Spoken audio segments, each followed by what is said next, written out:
I know you're gonna dig this. I know you're gonna dig this. And second and 2, handoff goes to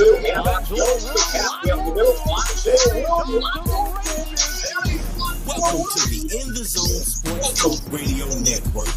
You're listening to the Sports Show with your host, Diggs, from Harrisburg, Pennsylvania. The Harrisburg with the large heart. With the large heart. The hater Clark. From Florida. Also, Florida. From Austin, Texas. And finally, Maryland from Baltimore,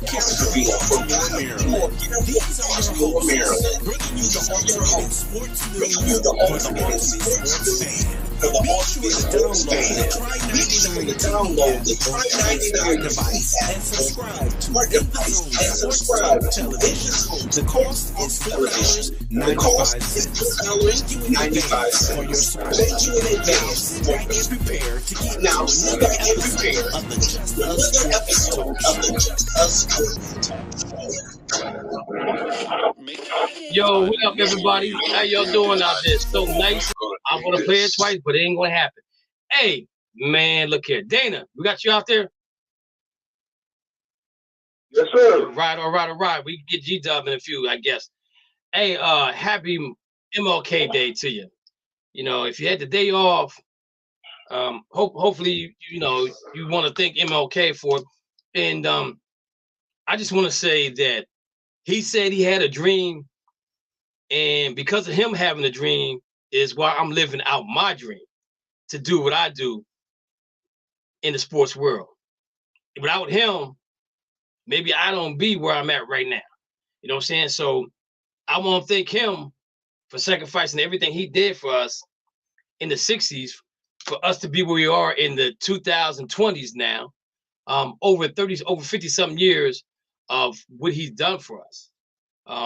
So before I go on, Dana, give us a moment about Martin Luther King, or you want to thank him for something, or anything dealing with MLK Day. What you got for us?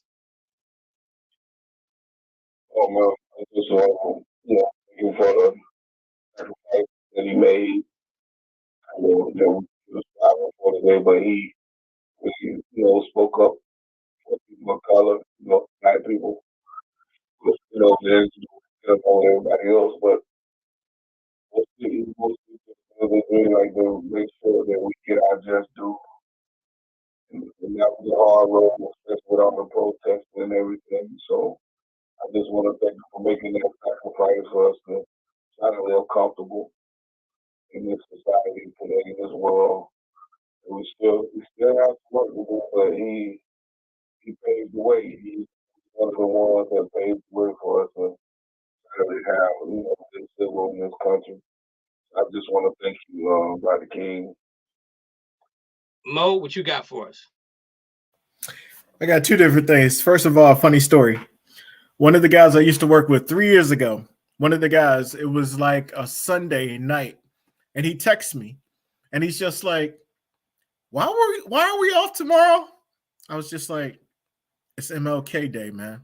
He's just like, oh yeah, that's right. I'm like, that's the whitest thing you have ever done. He actually texted me yesterday saying, why are we off on Monday? I was just like, oh, what a reminder. That was so funny. But seriously, for MLK, I think about nonviolent. Just thinking about how he took the brunt of it on. He knew they were coming for him. He knew everybody that was in the mainstream, that was in control, was going to be mad at his message, because his message was about equality for all, not just black people, not just men, not just women, not just children, for everybody. He didn't just say it talking about my dream about little white kids and little black kids. He wanted all kids to be together. And that's why I'm actually doing my doctorate in education, to make sure that everybody has an opportunity. So unless it was someone like Dr. King, who did all that he did to make sure that we have opportunities, I have an opportunity to go on to hopefully fulfill some of my own promise and make sure I can help others with also fulfilling their purpose. So that's what I really take from him. It's just really giving people an opportunity to be great. And that's what I want to do with my life. And that's what I want to do and just help everybody else do with their lives as well. And the thing about it is, though, is like making everybody great, doing everything for anybody and everybody is a wonderful thing. Because if you think about, man, I'm 57. I'll be 58 in February. But it's just so many things go through my mind when I think about Martin Luther King and all the sacrifices he made for us. The ultimate sacrifice was giving his life up, and you can't, that right there is the ultimate, and the thing about it is, even though he gave his life up, the fight still continued on. I mean, the sad part about it is we're looking at almost 60 years and we're still dealing with this kind of stuff today, where you have people that just feel like they can say whatever they want to do, and it's not fair. It's not right. You know what I'm saying?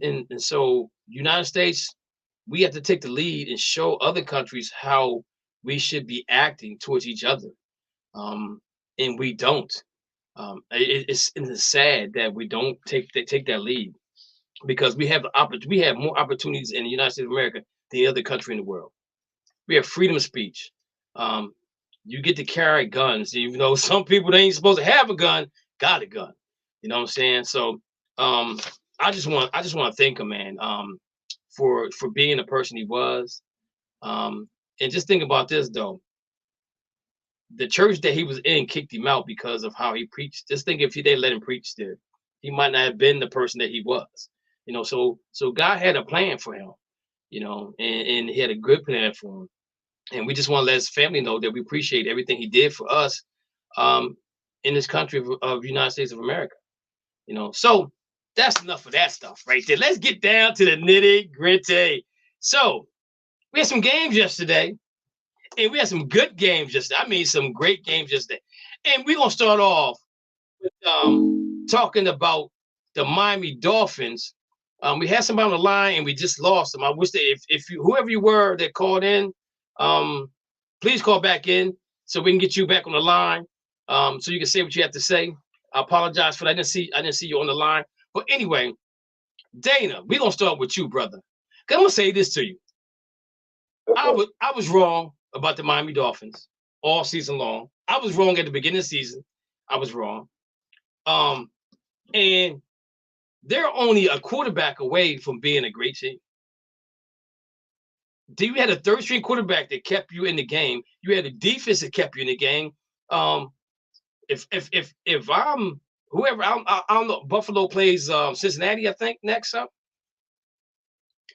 Yes. That's gonna probably be a good game too. But I'm gonna tell you right now, ain't nobody scared of Buffalo no more. Ain't nobody scared of them. You know what I'm saying? And so before the show started, I was gonna say definitely Lamar Jackson could fit into that offense down there, because we don't know what Tua's gonna bring to the table. We know Tua wants to come back. We know that he wants to play again next year. The thing about it is, Dana, is that if he comes back, Miami definitely has to have a quality backup quarterback. I'm not saying Teddy Bridgewater can't do it. I'm not saying that Dude Thompson can't do it. But you just need a quality backup quarterback just in case Tua goes through another spell of concussions again next year. But I'm gonna tell you, man, I watched that game and I was so impressed with Miami's defense. Buffalo has been skating through the whole.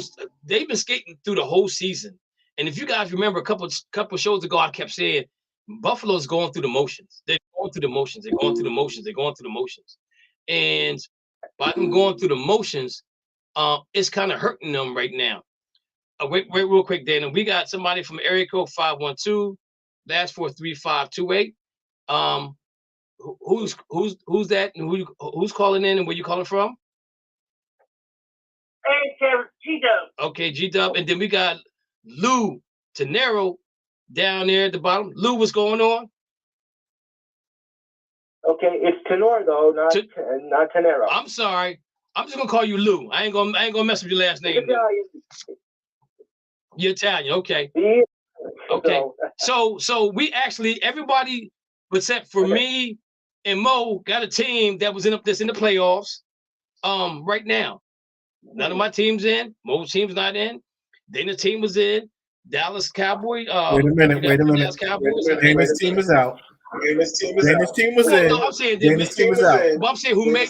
I'm saying I know, but I'm saying the way you said that is our team's already out. Dana's team is in. Dana's team is out. Our teams didn't make it to the playoffs. No, you had two, but you missed twice. But there is something on this board though needs to come down. I think. What was it?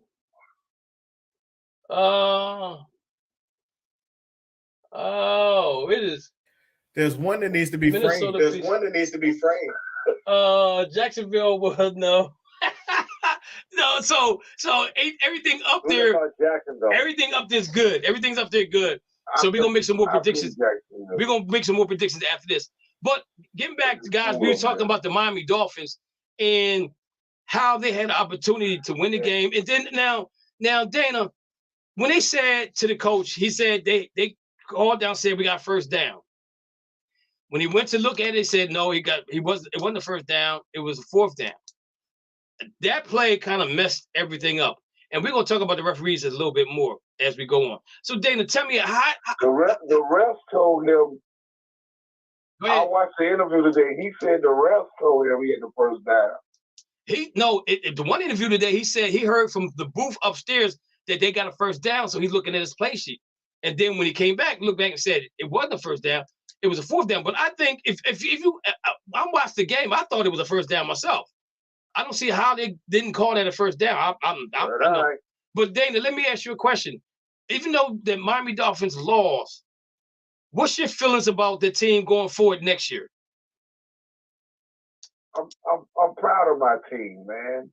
We just got to get us a nice backup and a nice decent running back and a couple of linebackers that want to kill somebody on the field. and we got to get Xavier Howard some help because Byron Jones is mad at the team. He set out the whole year. Let's get rid of them. And those rookies that they had, and they put in there, they did pretty good against Stephon Diggs and all that, man. And I want to give Thompson a big what up. If they would have had more control over the headset and the sound, I think he pulled that game off. But Scott, I just want to tell you, you missed Tyreek. You missed Tyreek, man, but they was blitzing you. They was blitzing you. But they never sacked you yesterday. And we got 7 times yesterday. Yeah, that was big. So head up, Skyler. Head up, Skyler. You're going to be all right, though. But I say, if you don't work, you can be number 3. We can bring in Baker Mayfield. Okay, you want to bring in Baker as the backup? Yeah, he's decent. Then okay. Teddy Bridgewater. I'm not disagreeing with you at all. I'm just saying that I think that going forward, I think going forward that they need to find. Keep Bridgewater. That Lou said that. Lou said keep him. But I just think going forward they need a good quality backup quarterback. Not that Bridgewater couldn't have did what he done. Let me ask you this question, Dana. Do you think if Bridgewater played yesterday, they would have won that game? No. Okay. All right. Any other question? Anybody? Go ahead. Go ahead, Dana. I was going to say, if Skyler Thompson would have ran for some of those first downs, Miami probably would have won that game. Yeah, he played like a robot, in my opinion, at the quarterback. He checked down to everybody he needed to check down to.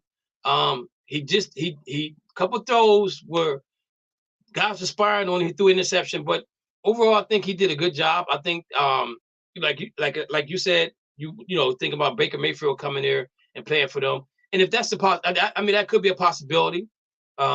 But Baker, I think Baker feels like he should be a starter in the NFL. Tyreek and Waddle was dropping yesterday. Oh my God! Well, Waddle hurt his shoulder Tyreek too. and Waddle messed him up yesterday. But Waddle hurt his shoulder too, so I think that had a lot to do with it. And the wide receivers did drop a lot of passes, especially Tyreek Hill. Guys, he dropped a lot of passes that I thought he should have caught. Anybody else got any comments on the Miami Dolphins about Dana? They'll be better next year. Okay. They'll be better next year. Well, actually, I didn't think the Dolphins had a prayer yesterday. I mean, Buffalo has a good, strong offense, and I thought they were going to get that the Dolphins going to get creamed. So, I got to give him credit for hanging in there and almost winning this game. I still think though that Mayfield, is kind of washed up. So I don't think he would be a good choice for a backup. I would went the other direction. Oh, I don't think Baker's washed. You disagree with me? Okay, fine. I don't think Baker's washed up at all. I just think that he need to be humbled. I think you're gonna see a different Baker Mayfield no matter where he goes next year. I think the same thing with Sam Darnold. I think that them two quarterbacks got humbled this year, and so now they're gonna come back with vengeance. The thing about it is Baker's in his 5th year, so what kind of contract is he gonna get? Sam Darnold's in his 5th year. What kind of contract he's gonna get is a question mark. Does he stay with Carolina Panthers? Depending on who becomes the coach down there, excuse me, depending on who's coach, depends on if Sam Darnold stays or not. You know what I'm saying? So that's a lot of questions that got to be answered going forward. So the Miami game, but man, let's go ahead. Let's get to the nitty-gritty right now. 27-0, and you lose 31-30. I'm gonna say this. Daly is his name. Was it Dale Stanley? Whatever his name is. Brandon Staley. Staley. Yeah. The defensive coordinator for the Chargers. I don't even know why they allowed him on the bus to get on the plane. They take the ride back to back to Los Angeles. I'm surprised he's not fired right now. You're the defensive coordinator. You can't blame that on nobody else but you as a defensive coordinator. Guys, I'm telling you right now, Jacksonville. Woo. But you got my boy Mo over here. Mo, what you got to talk? Let's talk about that game for a quick second. Mo, what you got? So people that don't follow me on Facebook don't realize that when it was 27-0, I put a post on Facebook that said, if the Chargers blow a 27-0 lead, the Chargers blew a 27-0 lead. And I said, and then one of my friends actually responded, now finish the quote, and I said, Brandon Staley will be fired. Everybody's coming out and supporting him today. Him, the organization, Justin Herbert, said he shouldn't be fired. He needs to be fired. They need to get Sean Payton. And the reason being is that's just like picking up just the same way the Tampa Bay did it. I hated when they did it to Dungy. Dungy wasn't ready to coach a championship at that time period. Whatchamacallit was. So that's why they got Gruden. Gruden wanted the first year in Tampa Bay. I think the same thing would happen with Sean Payton. But now that we're talking about Jacksonville was 2-6. What did I tell y'all then? Same thing that I told you about them Detroit Lions that only missed it by one game. I didn't even talk about my Steelers. I told y'all they'd be fine, but I didn't think they had a chance to make the playoffs. I didn't even go for my own team. I told y'all Jacksonville was going to be good. 3 weeks ago, I told y'all that you got on that board behind you. Jacksonville would win a home playoff game. Not even having a chance at that time period to look like they could win the division. Won a division, won a home playoff game. That needs to be framed.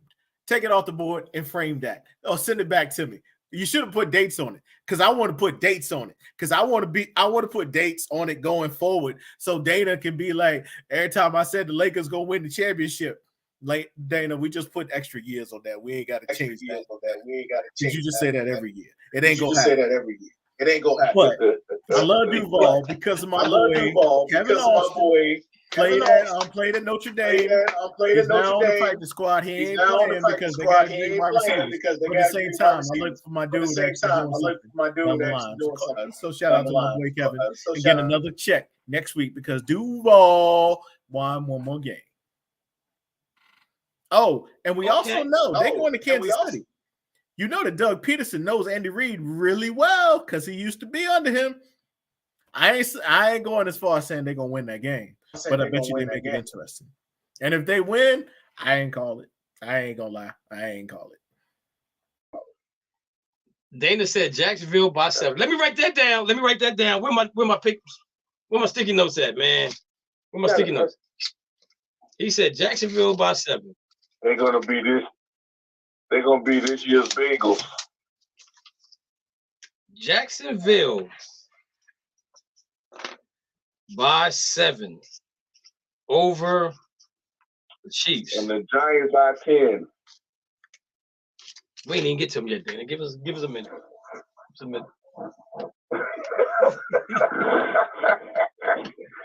All right. So I just want to. So now let's talk about the 49ers and the Seahawks a little bit. The 49ers, the Seahawks were probably in that game by halftime, and by third quarter they was out of that game. This dude Purdy, I'm impressed with him. I'm really impressed with him because he's a third string quarterback leading the team. Like he was 18 of 30 for 332 yards, 3 touchdowns. Now, don't get me wrong, McCaffrey's helping him out a lot with him being in the backfield. They're all in right now. But I don't know if San Fran. I don't know if anybody in the NFC can beat Buffalo or let's say Kansas City in the NFC. I don't know who can. I don't know. There's teams in the NFC that can really beat them. I don't have that woman fuzzy. That San Francisco will beat Buffalo. Yeah, I don't have that woman fuzzy. Yeah. That I think that they can do that. But 49ers won. Let's talk about the Ravens and the Bengals. Third string quarterback. No, Huntley's the second string quarterback. Okay, they at the beginning of the game they said they're supposed to play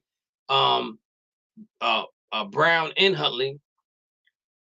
Huntley gets him down to the goal line and he jumps in the air, right? Instead of going underneath the pile, he goes on top of the pile, and they lose the game with that one play. And no. You can't explain it like that. You got to take it further. No, I am going to take it further. So my issue with this whole thing is that if you call a play. No, Kev. You gotta say what else happened on that play. You can't just say that he dove over it. What happened? Well, no, I'm going to get to that.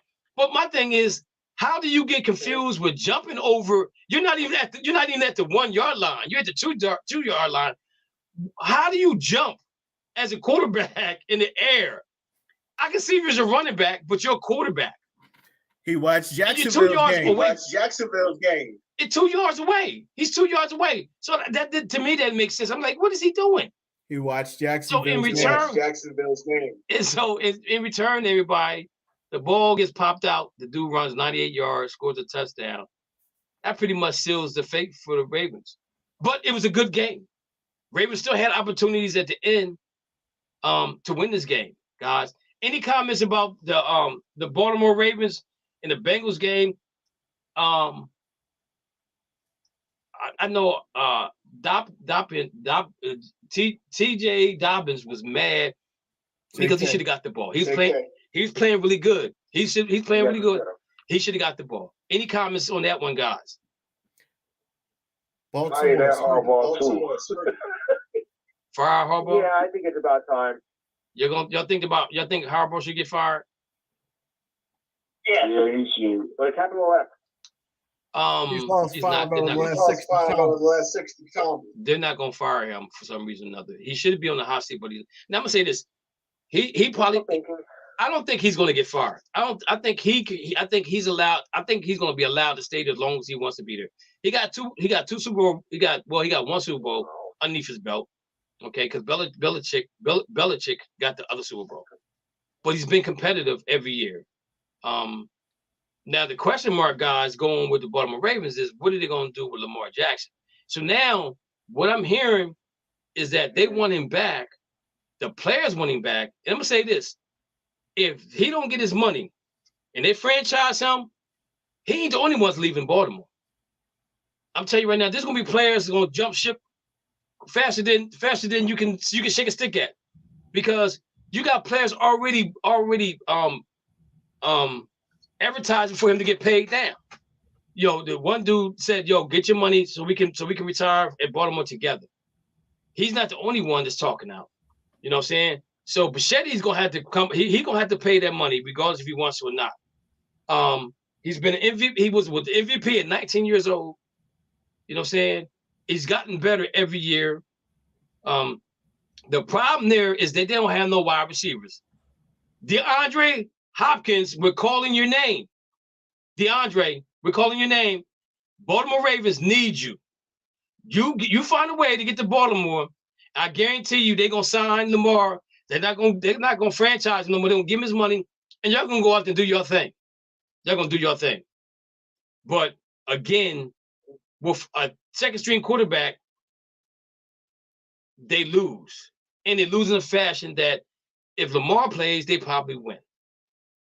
You know what I'm saying? Any comments on the Ravens and Bengals game?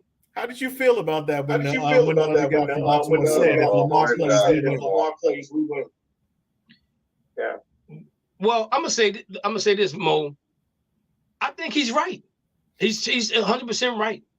Huntley didn't play bad. He didn't play bad.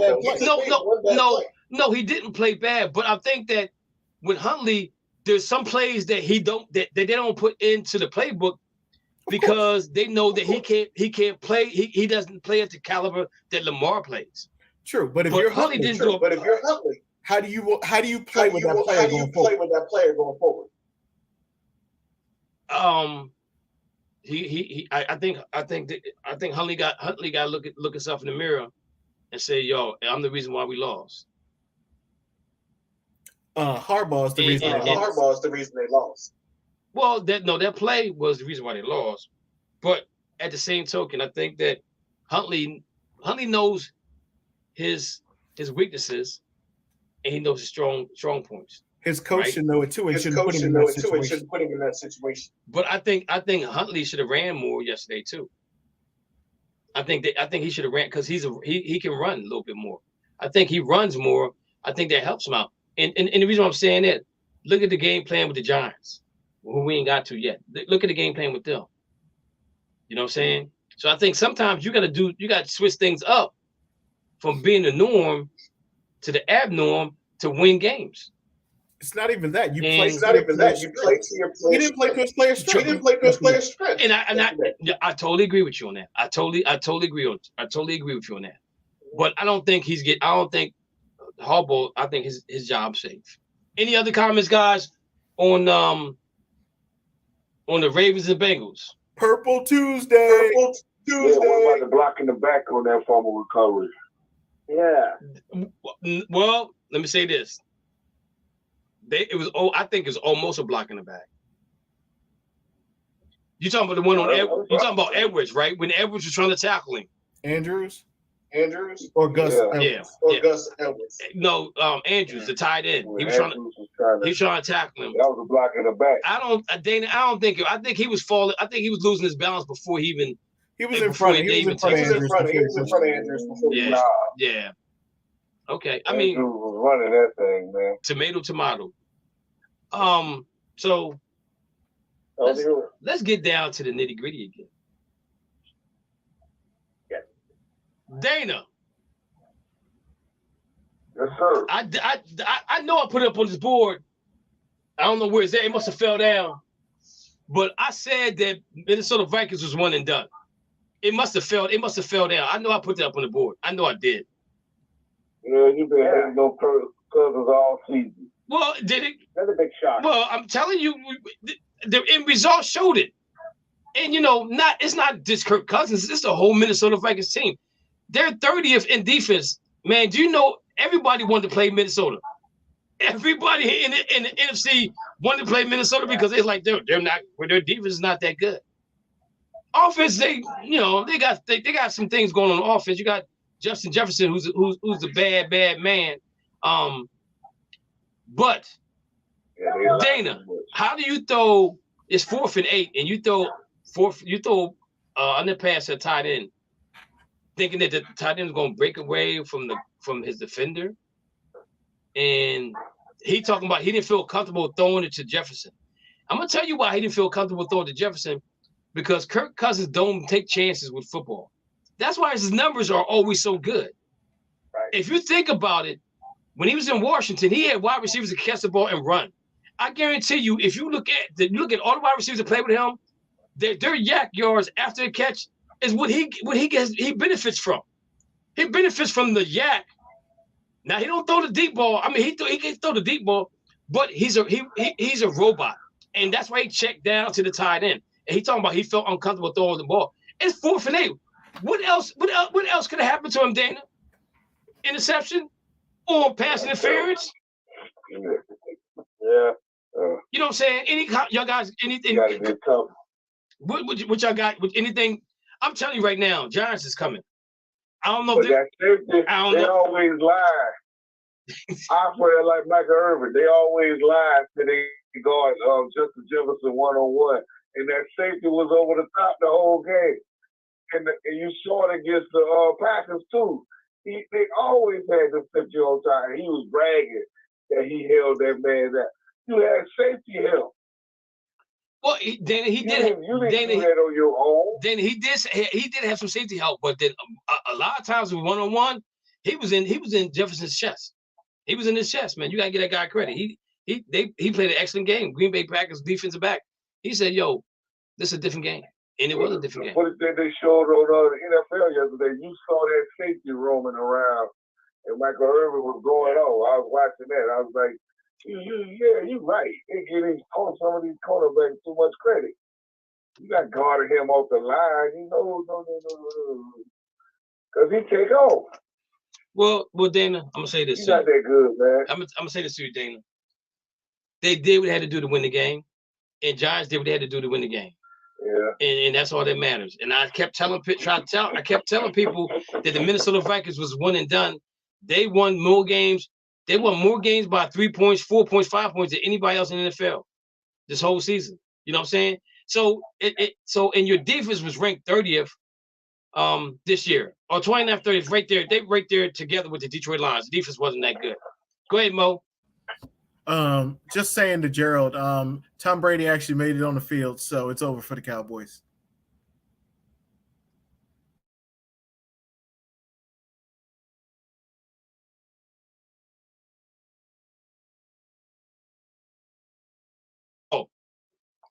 That's why Gerald didn't show up on the video, because he wanted to watch the game and talk at the same time. I see what Gerald doing. I see what he's doing. I ain't mad at him for it. I'm not mad at all. Tom Brady gonna take you out of your misery at the end, Gerald. He had opportunity to see Gerald. We ain't gonna be like the Dolphins. Yo, it's gonna be quick. Gerald y'all ain't gonna make it a game. Y'all ain't gonna make it a game. Jumped on the 17-0. Gerald had an opportunity for the world to see him tonight. He chose to watch the game. Oh, I can't wait to see what they tomorrow. The only thing that scares me in the game tonight is Brady is 7-0 against us. That should say I'm something. sorry, it's 7.5. Because when he stepped on the field, it's already happened on the field. As Vince Carter says.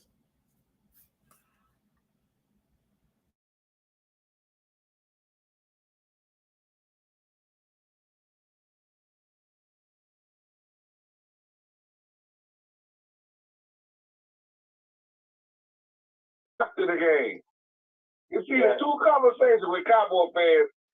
Hey, at least we won, or we have 5 Super Bowls. That's all y'all have. Yeah, I'm so sick and tired of that That's all y'all 5 have. Super Bowls talk, man. It just gets That's all on you my have. nerves. I'm talking to. I don't say I do not say nothing about the 5 rings. Get rid of that. Hey Dana, I'm talking to young guys now that ain't even been, that wasn't even born when they got rings. So I was like, yo, you ain't got no ring. Was you around to see the ring? Was you born to see the ring? Was you watch on TV? Did you watch a recording of it? Or something like that? I don't know. You know what I'm saying? I don't know what they're talking about. Because I'm like, yo, how old are you again? You ain't even seen the Super. You ain't seen them in the Super Bowl. Right. But anyway. Who cares about 5 rings when you got 6? About 5 rings when you got 6. Oh man, here he go. So to finish off with the Giants, 5 rings. finish off the Giants and Vikings game. Pittsburgh fans say that crap too. Daniel Jones was 24 for 35 for 301 yards, 2 touchdowns, and he had 17 carries for 78 yards. That right there is why they won the game. Now I'm gonna say this, guys. I think Serrano should be the coach of the year, but they're gonna give it to Dable. Because nothing really changed with the Giants with the skill position players. They had the same skill position players they had last year, the same quarterback they had last year. You traded Tony. Defense probably changed a little bit. Tony, actually. The defense is a little bit different, but man, look that definitely. If you look at the Giants, you gotta say that was coaching. This is coach they needed a change in coaching because you got the same players. Now you got Daniel Jones who's about to get paid, and you got Barkley who's about to get paid. I wonder who's gonna get paid the most. I want to know who's gonna get paid the most. Barkley. So do you give one person 1 penny more than the other? How do you divvy up that cash money? Because they got money to give. Yeah. They got money to give. So the Giants moving on. All right. So now let's talk about what's going forward is we have we got the Buccaneers and Cowboys game coming on shortly. This is the first time Tom Brady has been in a playoff game at home field, and they're not favored. And Dallas is favored by 3. So we know what that 3 means. That the 3 means that Tampa Bay has an opportunity to win the game. Bucs will be kicking a winning field goal. That Tampa have an opportunity to win because they're at home. Even though we're doing our show, so I know somebody's gonna keep us updated on what's going on with that game. Guys. So G-Dub, where is Derek Carr going to end up at?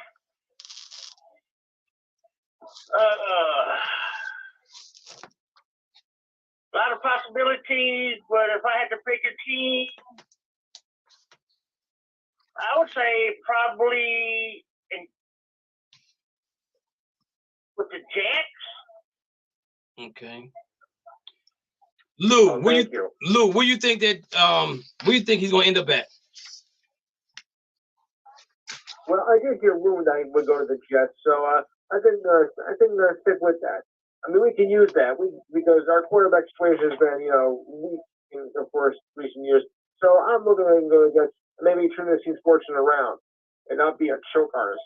Okay, so we got 2 for the Jets.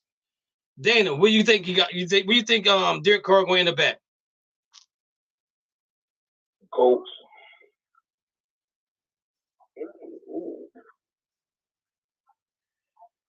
Mo? I love how y'all think he's going to stay in the AFC. Either going to Carolina or Tampa Bay. And I would not count out Atlanta either.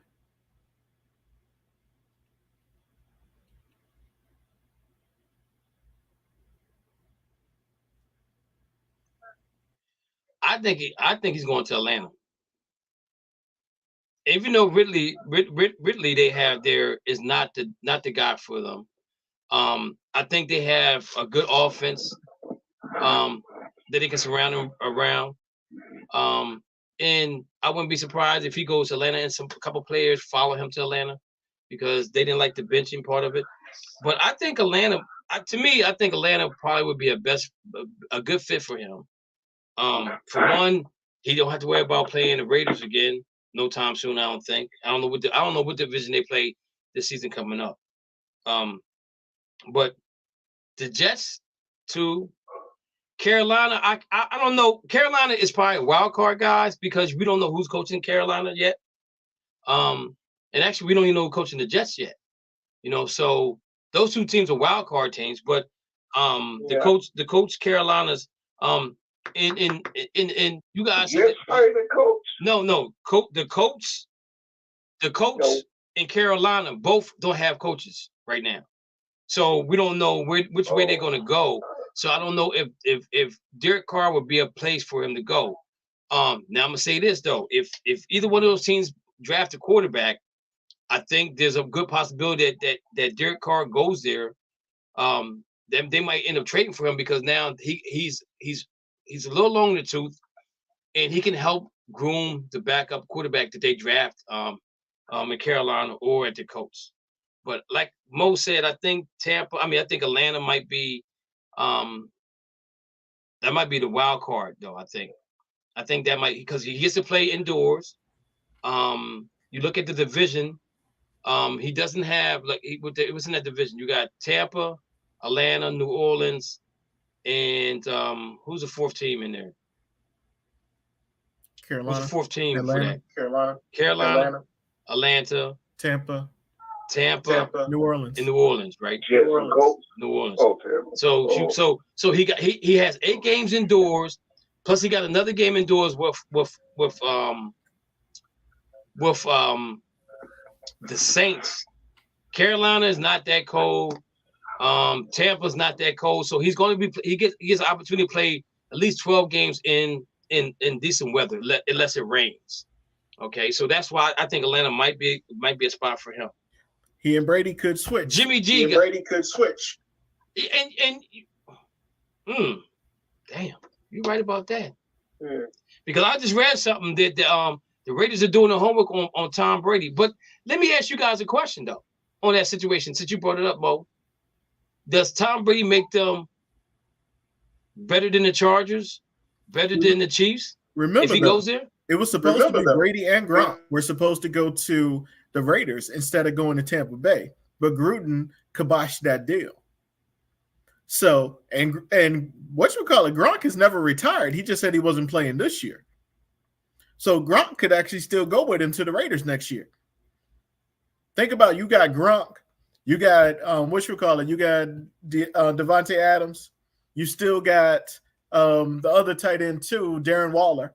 Then you still got dude from Clemson. I never remember his name. And they keep Josh. They'd have to re-sign Josh. The running back, that would be a crazy offense. And Brady actually wins with that trade because all they got to do is draft some. If they get some players on the back end in the Raiders, they got the pass rushers. I'm scared of that team if they get somebody on the back end. They could be nasty.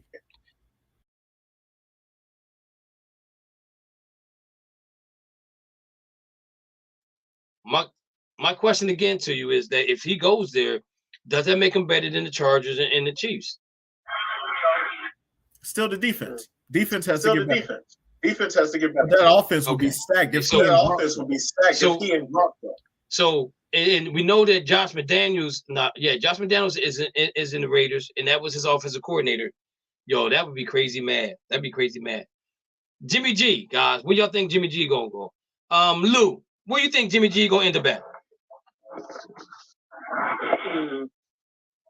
To me, it's stay in San Francisco.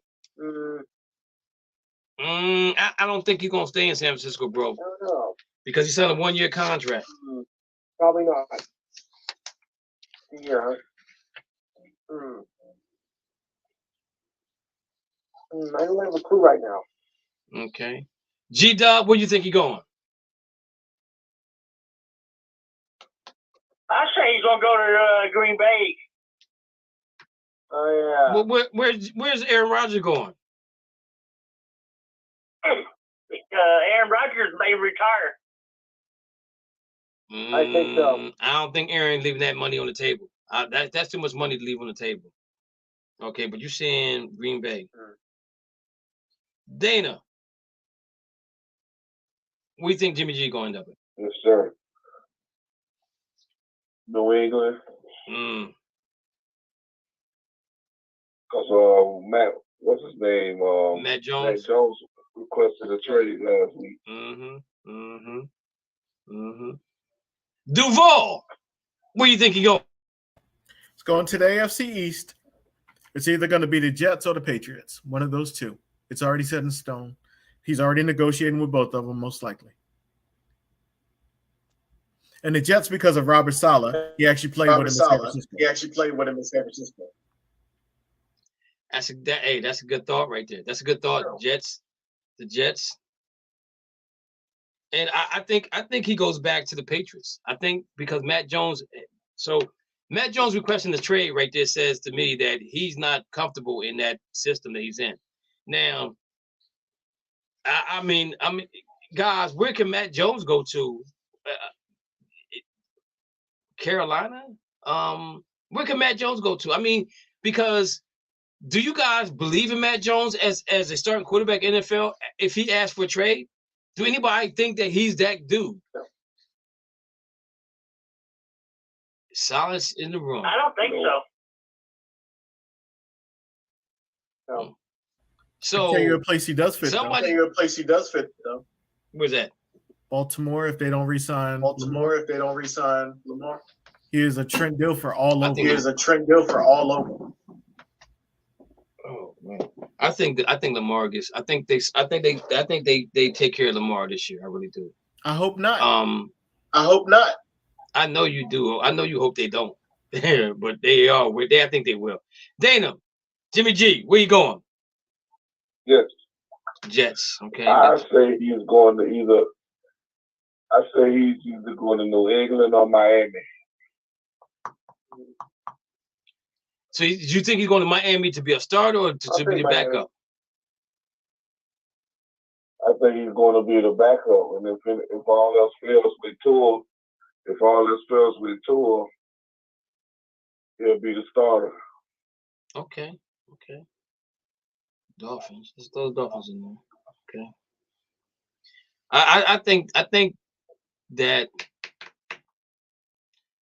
you see the thing about it is he's gonna be a free agent, so but he's gonna be a free agent, so they might keep Matt Jones around just because they can't find a suitable suitor for him, or they don't think they're gonna get back what they want for him because he was a first round draft pick as quarterback, so they want to get at least they get a 3 or 4 maybe for him. 4 or 5 maybe for him. I don't know. Because he does want to be there. So that gives him motivation to want to do better to wherever he gets to. So I don't know. I mean, that to me, Jimmy G is probably the biggest question mark of them all. Even Trey Lance. I mean, let's talk about Trey Lance for a second, man. Do you if this kid Purdy, if he comes back, I mean, if he wins another game, he gets him to the NFC Championship game, and let's say he gets him to the Super Bowl, regardless if they win or lose, are you gonna go back to Trey Lance? Now, what Trey Lance gives you is a guy that can run with the ball every now and then. He gives you that somebody has to spy on him, but Purdy is doing a really good job as a third string quarterback. I thought San Francisco was gonna fall flat on their face with this kid, and they didn't. So I'm eating a little crow. You know what I'm saying? Is you know, the meat I'm eating is dark meat. I like my meat. I like my meat. Like I don't want it crowing or nothing like that. So I mean a little crow on that one.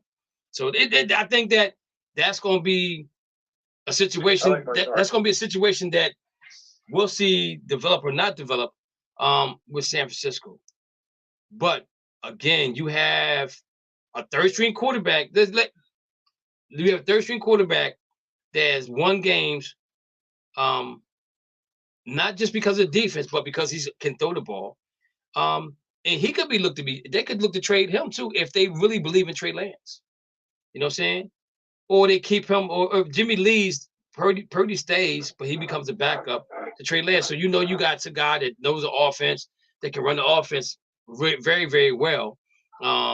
So to me, San Francisco's in a good spot. You got to keep both of them because they're on. You got to keep both of them because they're on rookie deals.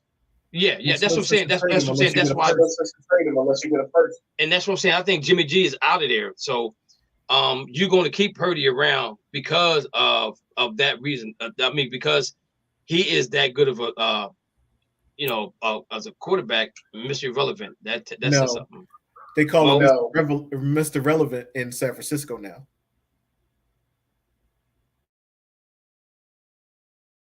Yeah, okay. He is irrelevant. He is relevant.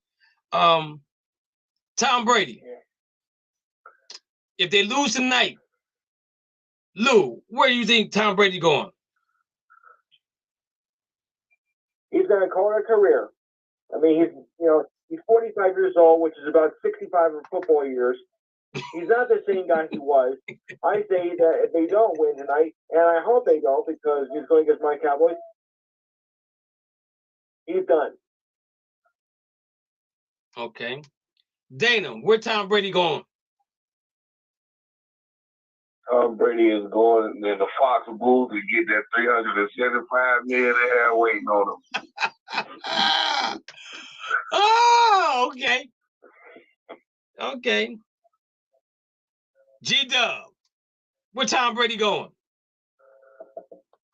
In the Fox booth. Mo? Leonardo DiCaprio. I ain't going nowhere. He's staying in Tampa Bay because he still got to see his kids. Okay. But you know what though? Yeah, but Tom Brady's 45 years old. And Dak is how old? Wait a minute, how old is Dak? 45. It doesn't matter how old Dak is. How much I care about Dak. I'm gonna tell you right now. Mo convinced me that Tom Brady might be a Raider. He convinced me. He convinced me that could be a destination for Tom Brady. For Raiders. Dolphins, also. Right. Depending on the situation with Tua again, those situations can happen. So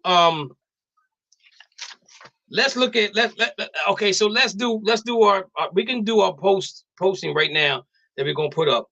Dana already said Jacksonville by 7 over Kansas City. I'm picking Kansas City to win over Jacksonville Jaguars. Cincinnati at Buffalo. I'm picking Buffalo because Cincinnati offensive line. They lost another offensive lineman in the game, so they're down to 2 starters now. The New York Giants at Philadelphia. I'm picking Philadelphia to win that game. And I'm picking Tampa tonight as well to play against the Eagles. Who they played? They will play San Francisco. Yeah, put me down. I got the Giants by 10. Who Jacksonville? I mean, Cowboys play. They will play who? Oh, 49ers. Tampa will play the 49ers out there in Tampa. I mean, out there in Candlestick or whatever they call it now. Those are my predictions. Anybody predicted anything other than that? Any wild predictions so I can put them up on the board? Anybody other than Dana got anybody other than Dana got Jacksonville beating Kansas City? No. I want to say Dallas beats Tampa Bay by 3. By 7. Any Dak won't even finish this game. Anybody think Cincinnati gonna beat Buffalo? No way. So anybody think? Wait a minute. They have a chance. Anybody think that the Giants? Anybody think the Giants gonna beat Philadelphia? I got the Giants by 10. Oh, Giants by 10. I want to say Giants. I want to say Giants by 10 also. Y'all just hate us. Giants by 10. I know how the NFL works. No way. I know how the NFL. They got to have a Cinderella story. Right now, the Cinderella story is tonight. Tampa Bay goes on and beats San Francisco next week and surprises them because Because Tom Brady loves playing in San Francisco. loves playing in San Francisco. Okay. Purdy. There's no team in the NFL right now that can beat the 49ers. There's no team. There's no team on the field tonight that can beat Tampa Bay either. All right, guys. Wow. So I went back and looked at Vegas predictions of the teams. And Vegas was pretty much on point with a couple of them. But I'm gonna give you the teams where Vegas had them picked to win and what their final wins was. So Vegas had Buffalo at 11.5, they got 12, that's close. They had Tampa at 11.5, they got 8. They had Green Bay by 11.5, they got 8. They had the Rams 10.5, they got 5. They got Kansas City 10, they got 14. They got the Chargers at 10.5, they was good there. Dallas was 10.5, they got 12. The Broncos was 5, they gave them 10. I don't know what they thought about the Broncos. San Francisco was 13, they won 13, they got 9. Tennessee is a big question mark for me. They had them at 9.5, they got 7. They got the Bengals at 9.5, they got 11. They got the Baltimore Ravens at 9.5, they got 10. They was kind of close there. They had the Colts at 9.5, they got 4. They had the Cardinals at 9.5, they got 4. They had the Patriots at 8.5, they got 8. They was close there. They had the Eagles at 8.5, they got 14. They got Minnesota at 13, and they gave them 8.5. You got Miami 8.5, they got 9. It was close there. They got the got the Raiders at 8.5, they got 6. They got the Saints at 7.5, they got 7. They was close there. They got Washington at 7.5, they got 8 there. They closed. They had the Pittsburgh Steelers at 7.5, they got 9. They had the Giants at 7.5, they got 9. They had the Detroit Lions at 8.5, they got 9. They had the Chicago Bears at 8.5, they got 3. They had Jacksonville Jaguars had 6.5, they got 9. They had Seahawks at 5.5, and they got 9. They had Carolina at 5.5, they got 7. Had the Jets at 5.5, they got 7. They had the Cardinals at 4.5, they got 7. The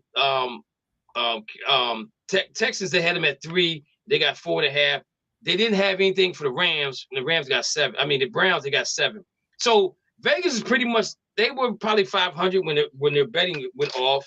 I'd like to see what they're gonna have for them next year as far as what's going on. So you remember, guys, when we did our the most 10 1, 2, 3, 4, 5, 6, 7 records that could be broken in NFL this season. So let me just give you what we got. So it says NFL records that could fall in 2022-23 season. The most receiving yards was Calvin Johnson at 1,964 in 2012. I picked Cooper Kupp. Justin Jefferson had 1,809 with the Vikings. If Cooper Kupp would have stayed healthy, he was on record to break Calvin Johnson's record. Most receptions, Michael Thomas has 149 in 2019 with the Saints. I put Stephon Diggs. Justin Jefferson had 128. Most sacks, Michael Strahan with 22.5, and TJ Watt 22.5. I picked Myles Garrett. Nick Bosa got 23 that year. Nick Bosa got 18 for the Niners. Most rushing yards, Eric Dickerson was 2,105 yards in 1984. I picked nobody for that. I ain't think nobody gonna get close to that. Josh Jacobs had 1,653 yards for the Raiders. Most completions, Tom Brady had 485 in 2021. I picked Justin Herbert. Tom Brady broke his own record of 490 completions this season. Most passing yards, Peyton Manning had 5,479 yards in 2013. I picked Justin Herbert to win that. Patrick Mahomes had 5,250 yards. Kansas City Chiefs. Most passing attempts, Matthew Stafford had 727 in 2012. I picked Josh Allen. Tom Brady broke that record for 733 complete attempts this year. So Tom Brady broke two records, one of them which belonged to him, the other one was Matt Stafford. The one that I thought, like I said, if Cooper Kupp would have been 100%, I think he would have got that one record going forward. this year? Any comments, questions on that, guys? Okay, let's move on. So this is what 2023 NFL draft buy or sell latest buzz. Do you guys buy or sell the Chicago Bears taking a quarterback only if they're blown away? Anybody buy that? Everybody sells? No. They ain't doing it. Okay. The coach will trade up to draft a quarterback, buy or sell, guys. Anybody buying that? Sell. Anybody? Yeah, I buy that. You buy that? Okay. Yeah. Okay. Next up. You're looking for Andrew Luck part 2. What we got next up? Next up we got what we got here?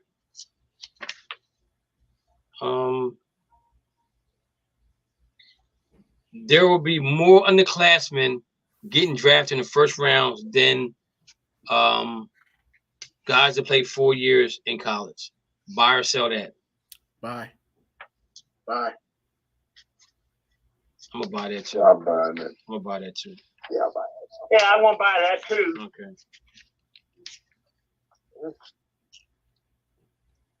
Okay. That's it for that one right there. That's it for that one. So, coaching jobs. Let's talk about it. Who do you guys think is going to be the coach for the Indianapolis Colts?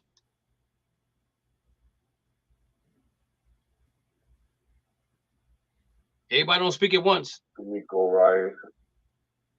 Who do you say? Nico. Ryan's from What's his name? San Francisco. Marco from San Fran. Okay. Skip it. Anybody else agree with that? I agree with that. Okay. Lou, what you got? What you saying? I'll buy that. Okay. Mo? Yeah, I like DeMeco Ryans. Is he defensive coordinator, right? Yeah.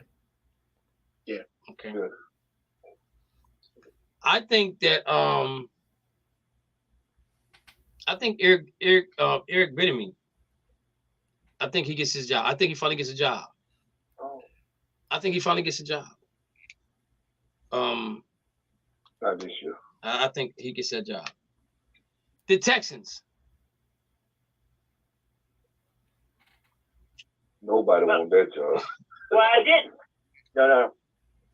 I was reading somewhere that Sean Payton said he wouldn't mind taking that job. I read that too.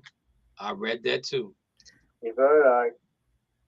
And the reason why Sean Payton will probably take that job is because he probably would be the head coach and the GM, and he would have part ownership in that team. That's the only way he would take that job. And that's what he wants. Mo, you grinning. What you got? Mike McCarthy.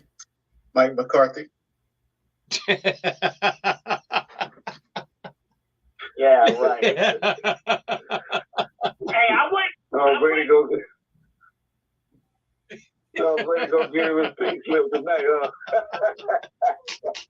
I wouldn't mind seeing McCarthy in Houston. God. Oh my God. Dana, who you got going to Texans?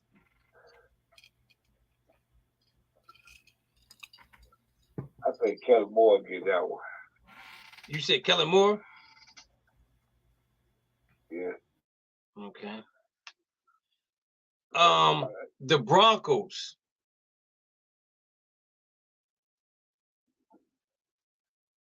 What y'all got? Broncos, I think I'm gonna say that defensive coordinator from the Eagles. Okay. I think Dan Quinn gets that one. Man, you read my mind. You read my mind. Mo, who you got? Who you got going to the Broncos? I got B enemy going there. All right. And I got Dan Quinn going there. I got Dan Quinn going there. Yeah. The Panthers. I got Eric Bieniemy going to Carolina.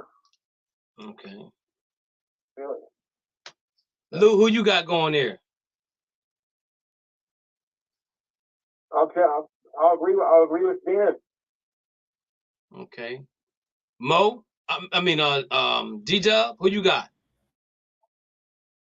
I agree with what Dan was saying. Okay. Thank you, Fred. Duval, who you got going in? Brian Flores. I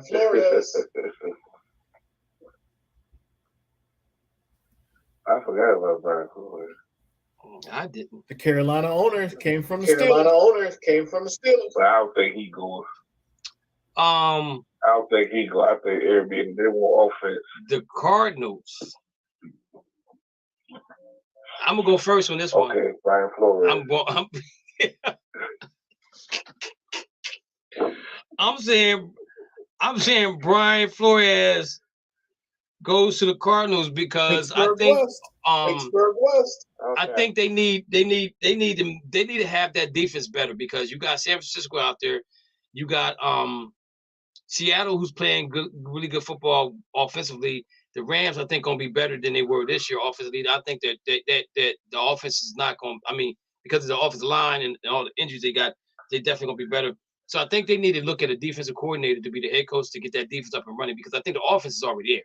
But again, if you don't have DeAndre Hopkins there, if you trade DeAndre Hopkins and you get some draft picks for him, then you can help develop that offensive. You can help develop the offense with the skill position with the draft picks you get back. You got what's the dude Hollywood Brown out there as a wide receiver. You just got to add on to what you have out there. Now I'm gonna say this though, depending if Brian Flores goes out there, I think the quarterback stays. I think if Sean Payton goes there, I don't know if Kyle Murray is that type of quarterback that Sean Payton wants to coach. You know what I'm saying? Even though he did wonders with Drew Brees, who's under 6 foot, but I don't know if Calipari is. Calipari. I don't know if Kyler Murray is that dude for Sean Payton. So that's why I think that Brian Flores would be the coach there. The Chargers, if they fire my man. I still got a chance at this one. Oh, go ahead. Lincoln Cardinals. Riley. For the Cardinals? He coached him at Oklahoma. He just took USC. He coached who in Oklahoma? Almost to the Final Four. He coached who in Oklahoma? Kyler Murray. I thought Kingsbury coached him too. Kingsbury recruited him in Texas Tech. Why did I think he coached him? Okay. I learned something today. I don't think Arizona goes college coach again. I think they got burnt once. I don't think they do it again. I mean that's a good guess. Lincoln Riley. I'll put Riley down here. That's too. I think that's a good guess though. I mean I would be surprised if they go that way again. With a college coach because college football compared to pro football is completely different. They said Kyler Murray's going to have to sit in on these interviews. It says he's going to have a say. Why? Because they already paid him. They don't have a GM. He don't play the playbook. They don't have a GM. They don't have a coach. He don't look at the playbook anyway. So what difference does it make? You Sean Payton could go there too, though, because there's an opportunity for both jobs. There's a video game for. Well, and Arizona, Cardinals is a good place. I think Sean Payton would be a good coach for the Cardinals as well. I think that would be a good place for him too. I'm throwing in Lincoln Riley though. But Lincoln Riley's that's a good guess. That's a good guess. So the Chargers, if they get rid of my man, Let's look at an offensive coordinator. Let's look at some offensive coordinators out here. No, if they get rid of him, it's over. If they get rid That's of what him, Sean it's Payton over. is doing. That's what Sean Payton is doing. It's no question. It's no question. Not if he don't get what he wants. That owner has no stadium. But they're not. He has no fan base. But even they don't. But you know what though? Their owner's not. He's not a dude that spends a lot of money either. That's the reason why they're saying that that's one of the reasons why they're saying that it would probably be hard for Sean Payton to go there because he's gonna want a boatload of money. He's gonna want some other things other than the money. You know what I'm saying? He's already said that he wants part ownership. And I don't think he's the owner of the Chargers are willing to give up any part ownership of that team. You know what I'm saying? So that's why I don't think that he would probably be a great fit there for real. He probably would. But I don't know if that's where he's going to end up at. So is there any offensive coordinators out there? I don't think they go defense anymore. Is there any offensive coordinators out there you guys could think of that could go to the Chargers and be the coach?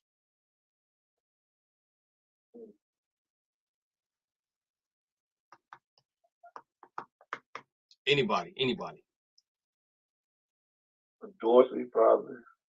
I see. Buffalo. I'm gonna say Kellen Moore could be one.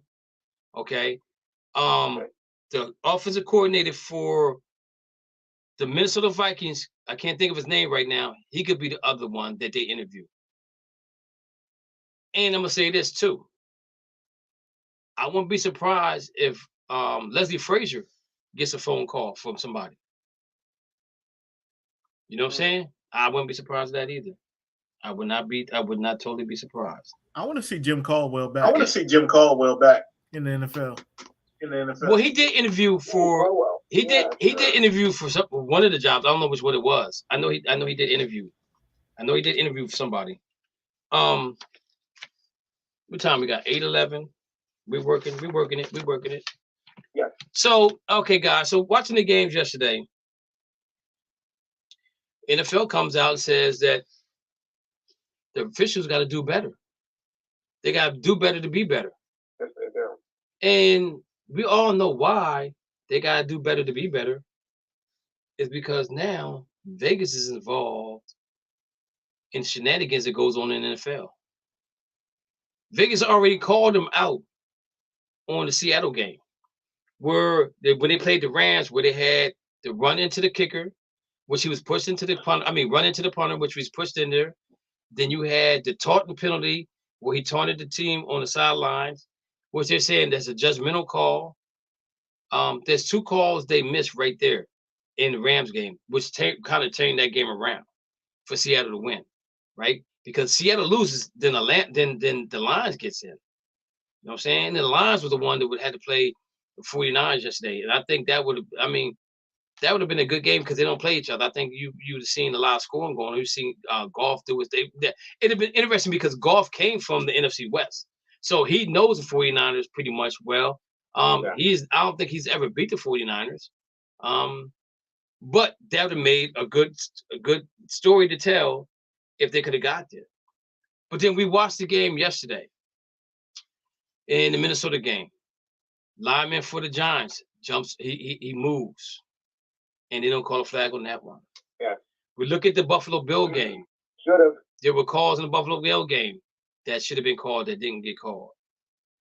Dana, they're gonna start doing what we asked them to do, was give them guys a scorecard and tell us what the scores are. And I think because of Vegas is betting on teams now, Vegas is allowed to bet on teams, that the referees will have to answer some questions. You know what I'm saying? Because now it's a lot more at stake because of the money that's being bet on teams.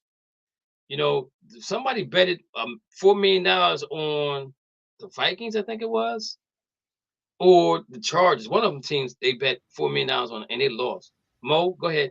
One dude put $1.4 million on the Chargers after they were up 27-0 to try and win $14,000. He lost $1.4 million because they lost.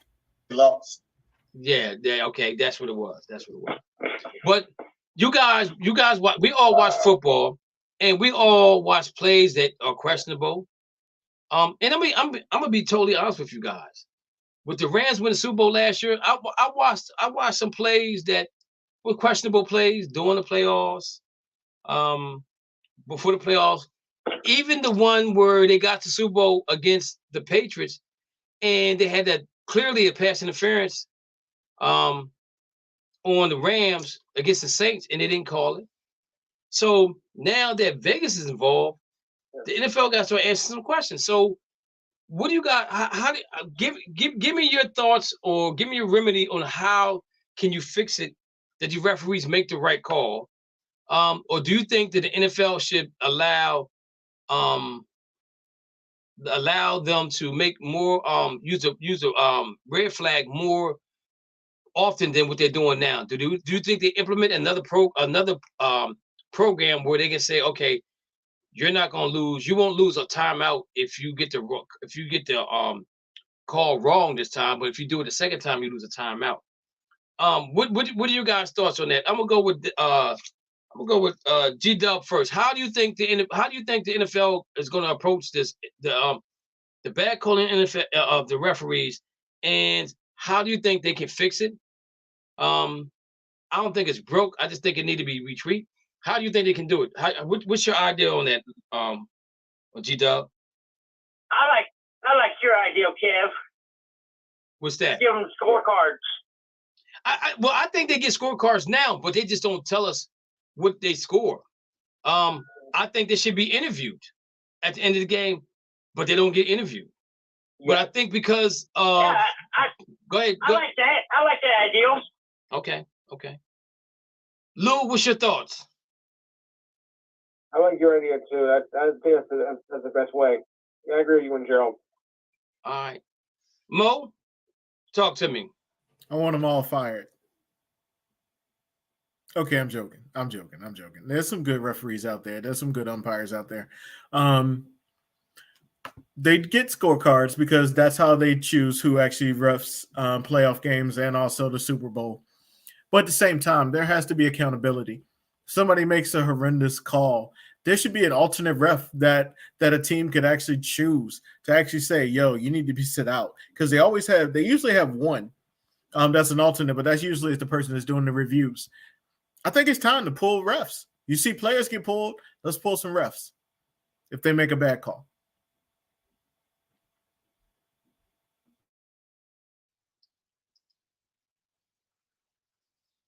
Dana the Hater, what you thinking, brother? Man, listen. When Vegas involved, they got to do everything. I think I'm gonna go. They need to review the refs call on it too, because they missed a lot of calls in that Buffalo game Sunday. Okay, so why Josh Allen wasn't penalized for pushing the defensive lineman first? Defensive lineman first. I agree with that. I totally agree with that. I totally agree with what you're saying, Dana. So they should have threw the flag, and then with the game on the line, because you got to realize something. Buffalo got a rule installed in the NFL. Oh, if we don't score, if we don't get the ball back, our defense not good enough. If you score, we can score. Yeah. I mean, like it's sickening. Yeah, Dana. I got in trouble. I got in trouble 2 weeks ago. No, about a week ago, when the dude got hurt for Buffalo, and I said, "Oh God, you might as well write Buffalo on the trophy."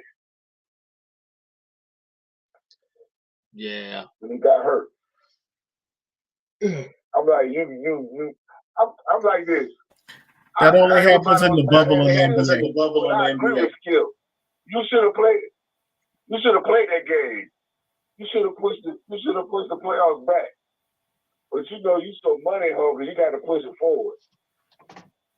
Well, Well, they should have played that game. Dana, I'm gonna say this to you.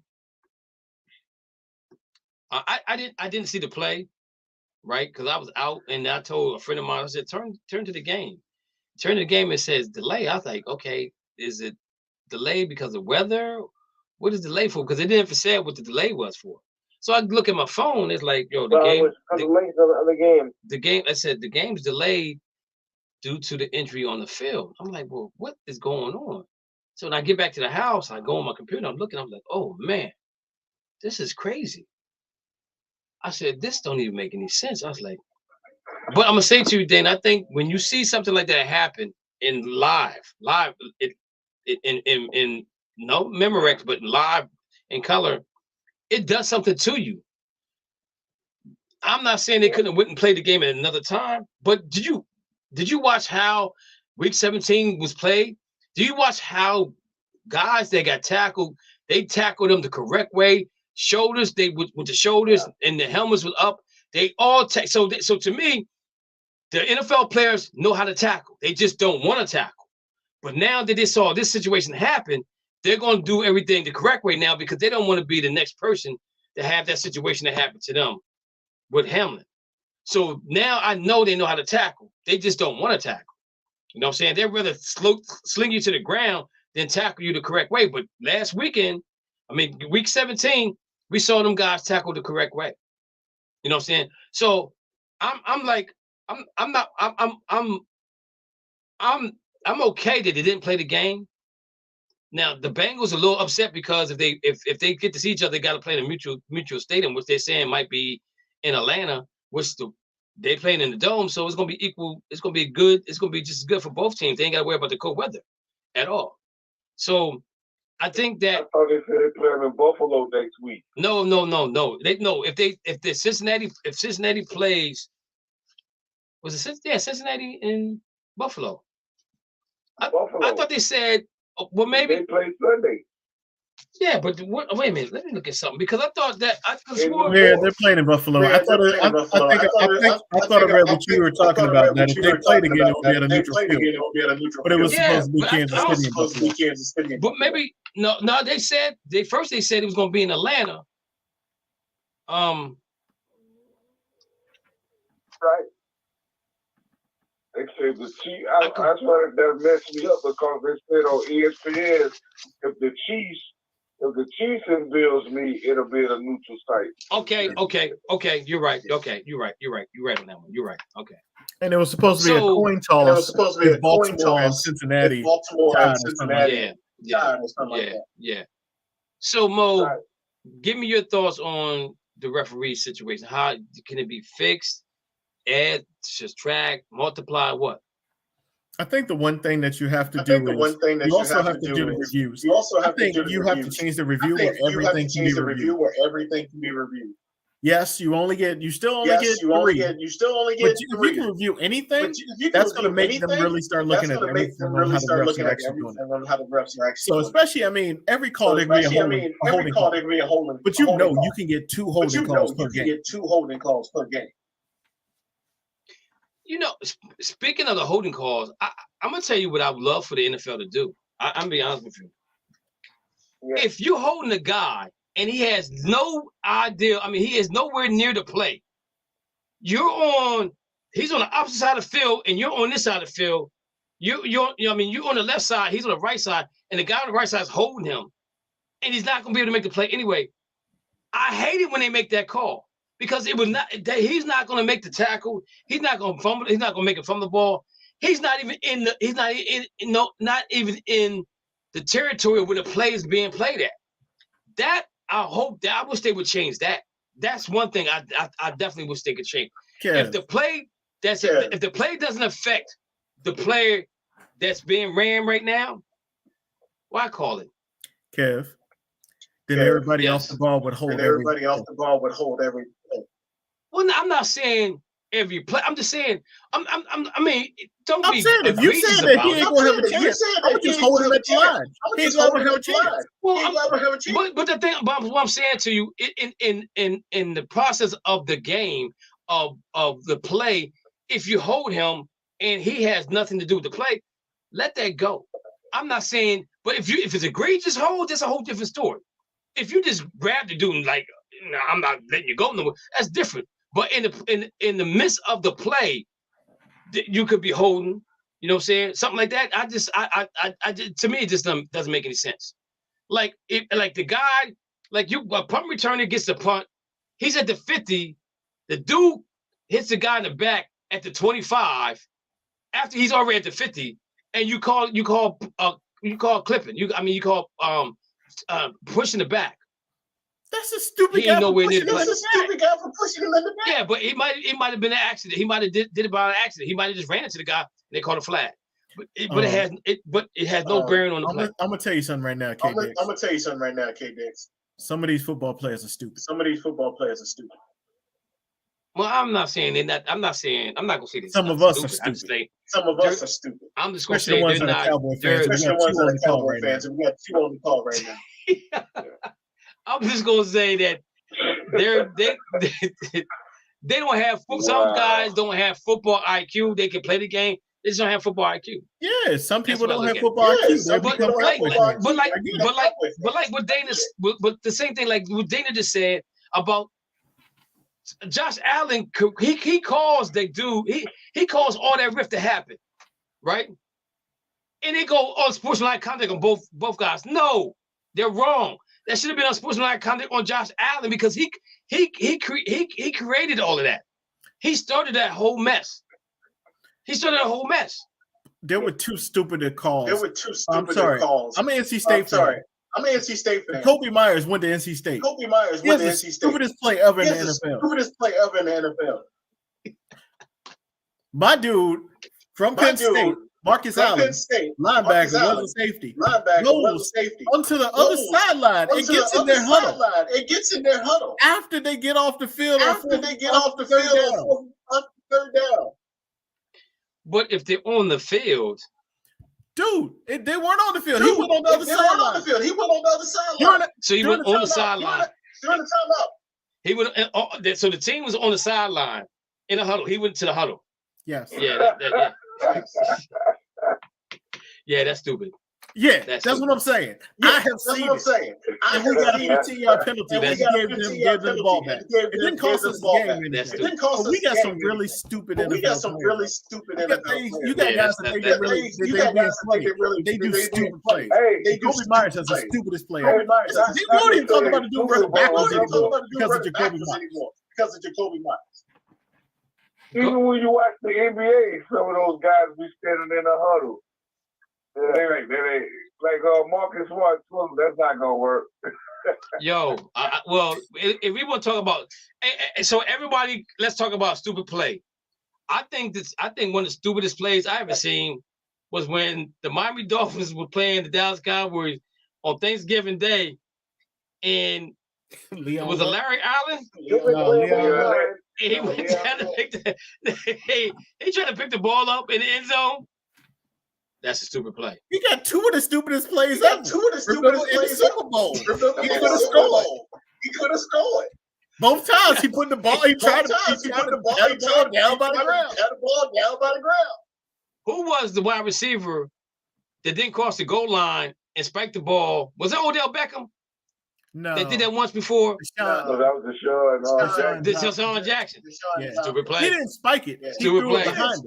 He threw it back in the field. Stupid play. Stupid play. He threw it behind it. Stupid play.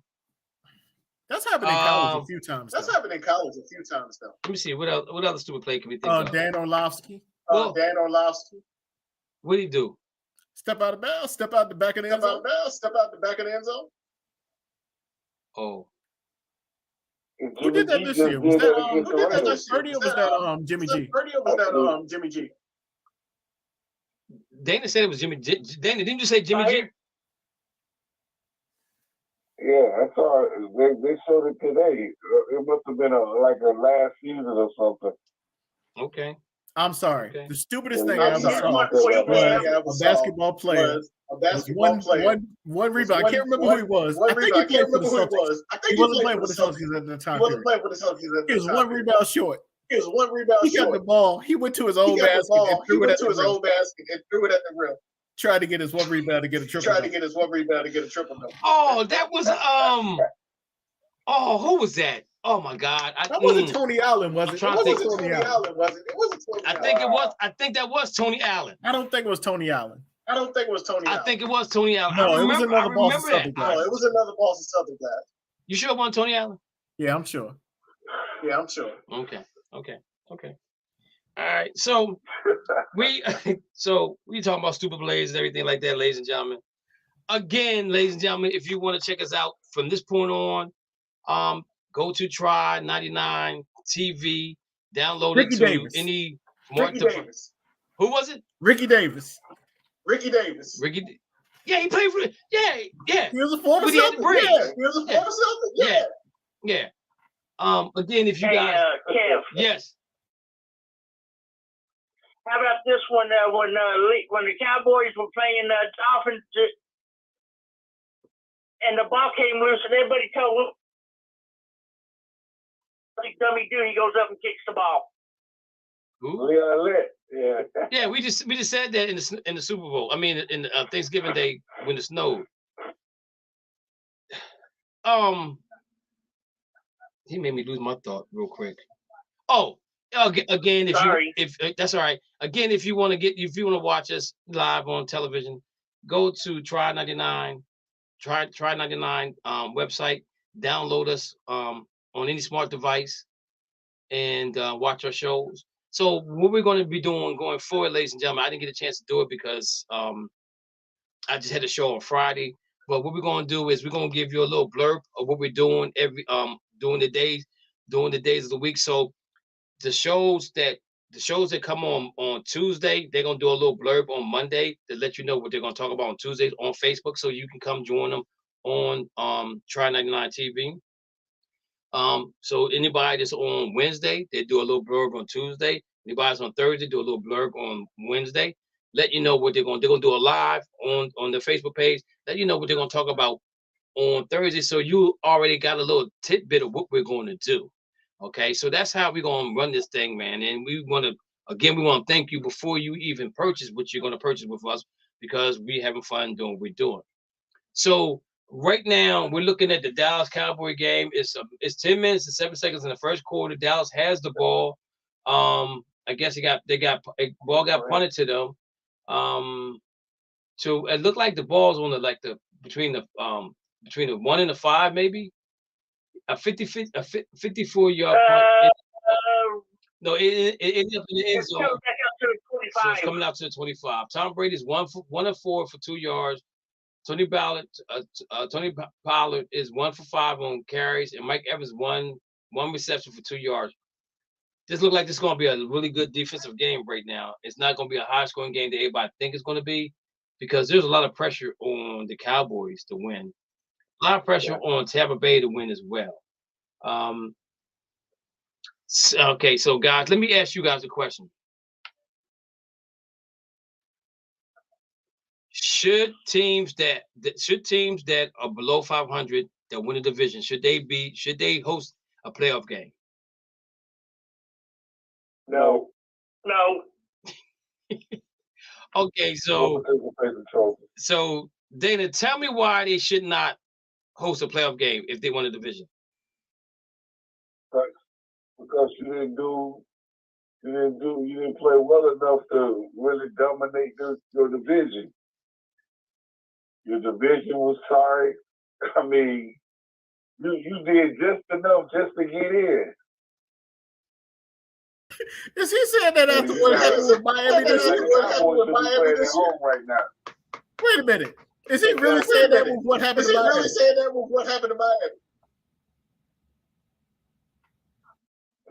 We're talking about Miami.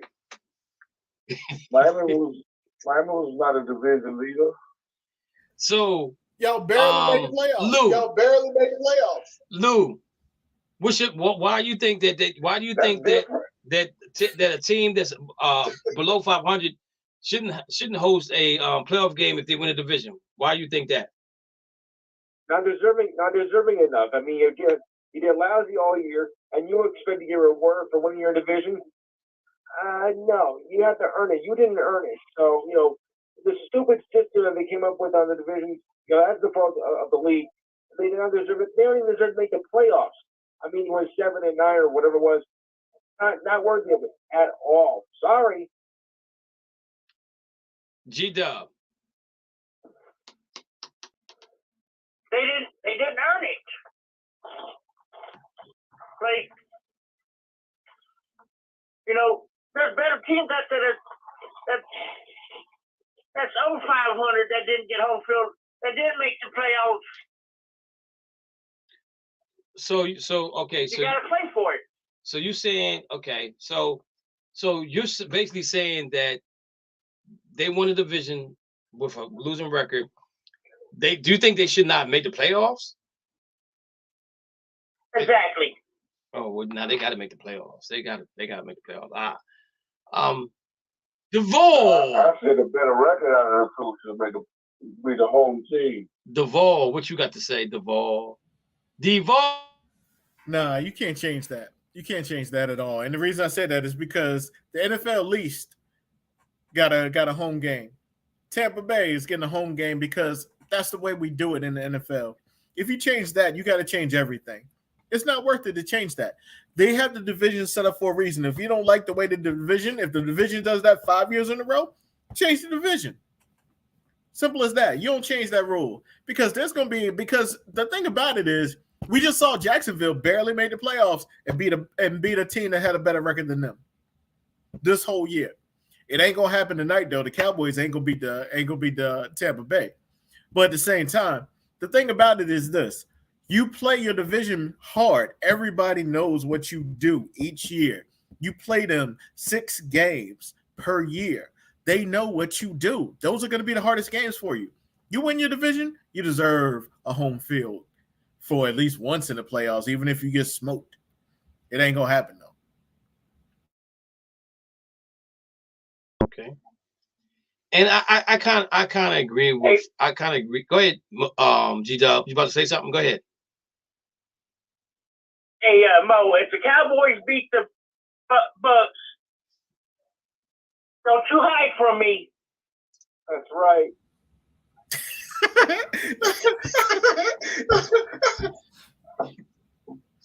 When's the last time y'all won a Super Bowl? 1996. Hey, No, I'm asking the Cowboy fan. I'm asking the Cowboy fan. Super Bowl right now.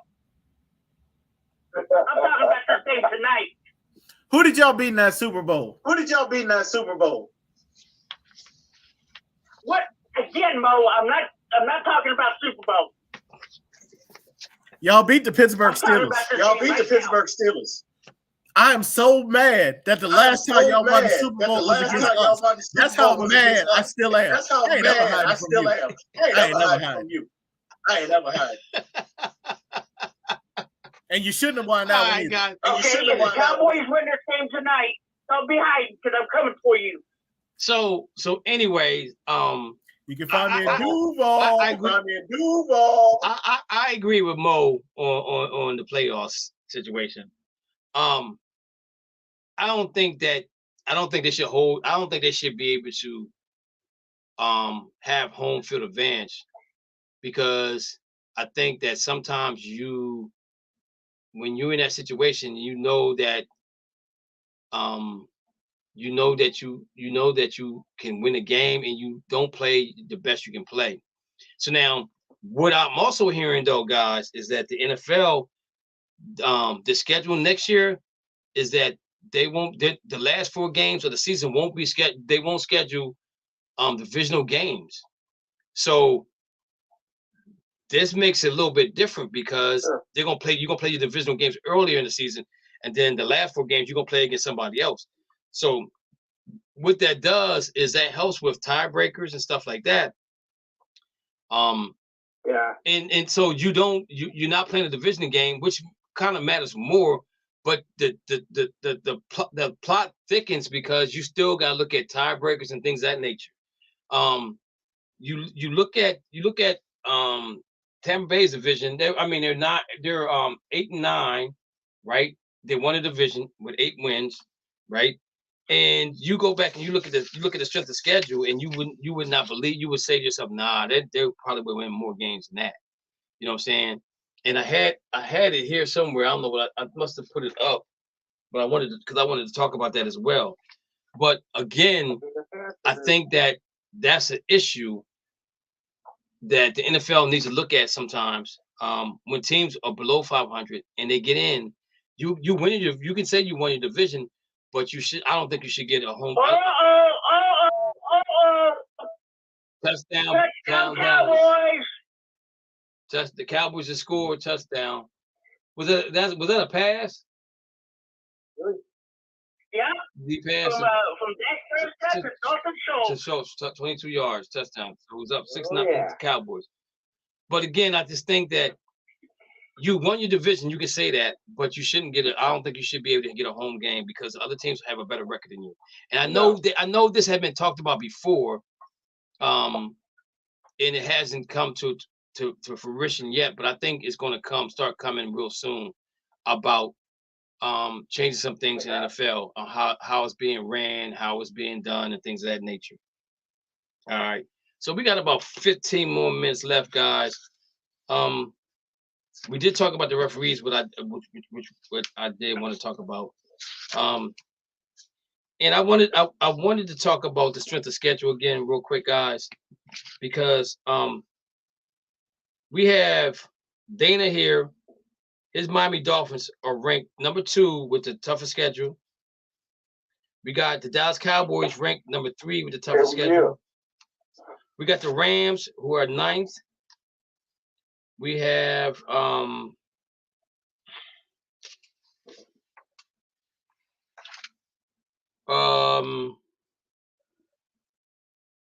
Pittsburgh is 25th with the toughest schedule. The Cleveland Browns are 26th with the toughest schedule. And did I say the Saints? Well, I mean, the Jets. What did I say the Jets were? The Jets are number 6 with toughest schedule.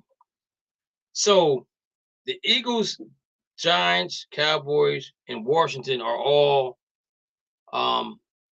they all had the easy schedule last year. Now they got the toughest schedule next year. And the Dolphins are right there at number 2, Dana. Let's talk about the Dolphins. How do you feel about them having the second toughest schedule in the league? Man, it's every other year. They all top 5 with the toughest schedule. I think this was like the first year they made it like the number 12. So, you know, they're trying to hold us back because we're perfect. Dallas didn't do it. Pittsburgh didn't do it. It would be Pittsburgh to do it to get to the Super Bowl. If it was Pittsburgh, Dallas, or Green Bay, they'll be slurping them right now for being perfect. You would never hear them shut up. It'll be like that miraculous. It'll be like that old disastrous reception that he never caught. All right, Franco, you ain't catch that ball. Franco Harris is a lot better than Kenny Drake. May he rest in peace. May he rest in peace. Kenny Drake has the best play ever in the Drake has the best play ever in the Miami. He wasn't go call it because they have enough security to get him out the stadium. Oh man. Why yeah, I heard that too. Why you acting like he a Raiders fan? Who, Dana? Mm-hmm. Oh, I forgot he is a hater. I forgot he is a hater. I am the hater. Oh man. But Lance Swan was one of my favorite players. Lance Swan was. I couldn't stand Lance Swan. There ain't no Pittsburgh Steelers player I like. None. Hey. None. Not near one. Boy, out there. Not near one do I like. I don't like no Pittsburgh Steelers fan. I mean, no Pittsburgh Steelers player. No Dallas Cowboy player. I don't like none of them. Was that Ernest Biner who fumbled? I like him when he was in college, but when they went to Pittsburgh, I was done with him. Wait a minute. Was that Ernest Biner? Was that Ernest Biner? What you say about Ernest Biner? Fumble. The fumble. Wasn't that Ernest Biner? There you You go. might be the only Brown that I ever You might be the only Brown that I ever liked. There is one Ram that I like. There is one Ram that I like. He's in the he won a Super Bowl and now he's in the he's in the Hall of Fame. He's in the Hall of Fame. Marshall Faulk. Who? Yeah, they always did have to be all that play. You better not miss it. You better not miss it. You rode one to school. You rode one to school. You know who I'm talking about. You know who I'm talking about. I walked to school. I never rode a bus. I walked to school every school I went to, from K5 to high school. I never rode a bus. Only time I got on the bus was when I played basketball, ran track and football. Yeah, Jerome Bettis. Yeah, whatever Jerome. I ain't worried about no Jerome. That Super Bowl was fixed. Thank you for the trade. That Super Bowl was fixed. All right, so guys, we got like 15 more minutes left. For real. Actually, we only got 15 more minutes left. So how come the Cowboy fans didn't say anything about the missed extra point? Oh, they didn't say nothing about the missed extra point. The missed extra point. Okay. Isn't that, it would be something like they lose 28-27. Because that's one point Tom Brady got to do is score. So Michael Parsons right in Brady's face. So guys, let's talk a little basketball real quick.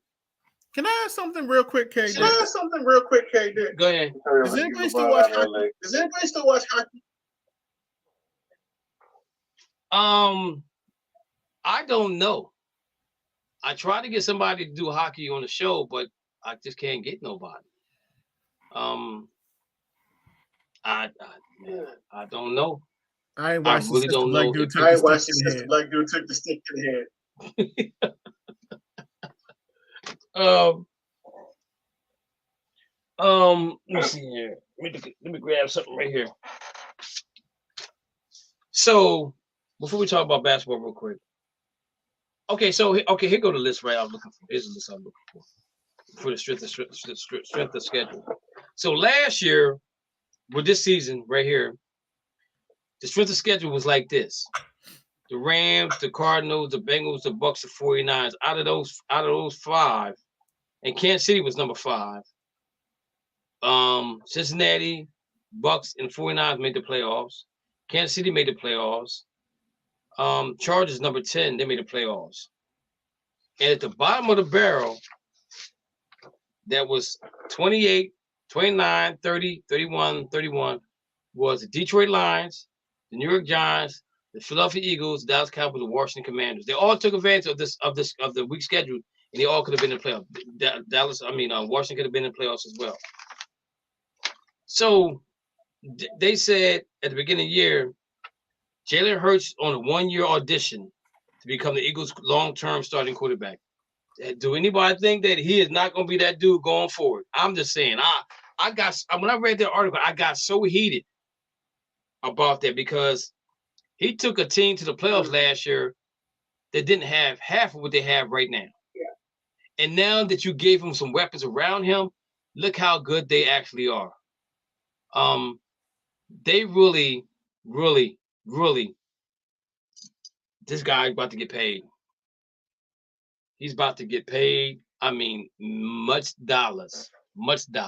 Him and Daniel Jones. Daniel Jones, who I felt like the Giants should have drafted Haskins from Ohio State, and they went for Daniel Jones. I was wrong on that one because now Daniel Jones has a coach that knows how to coach him, and he's coaching him up the best of his ability. Can't get mad at him. You just can't get mad at him.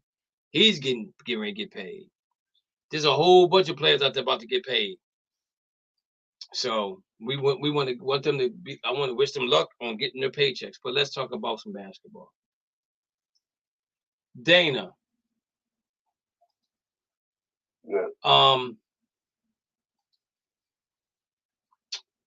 To you, who's the most disappointing team in the Eastern Conference right now to you?